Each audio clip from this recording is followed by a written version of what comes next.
Hi everyone, in this video let's see how you can interact with APIs directly from web browser instead of using tools like Postman. So if you don't want to use Postman by adding the bearer token and then adding the body JSON and the other details that the Postman requires like this, then you can simply use the web browser for it. So first we will copy our URL and then we will paste it in the Google Chrome. After that we will add a question mark. Then we can add our template details over here. For now, I am adding a template of booking approval. So I will add template name is equal to booking approval. Then I can add the recipient's name.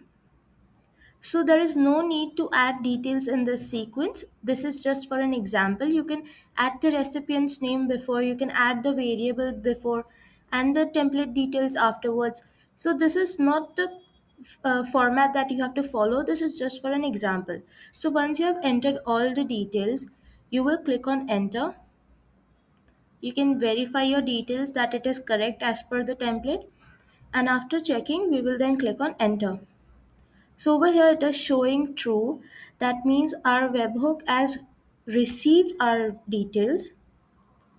So this is the flow. Over here the webhook will receive the details and I've added a basic router. So from this router I have set two filters.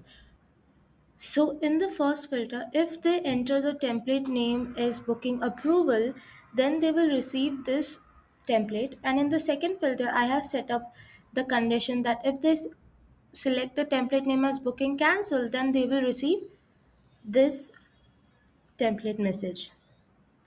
So from here, you can send a template message. You can select the template that you want to send. Then you can map the details in the WhatsApp number. You can see have added the recipient. Then in the variables, I have mapped the variables they want to add.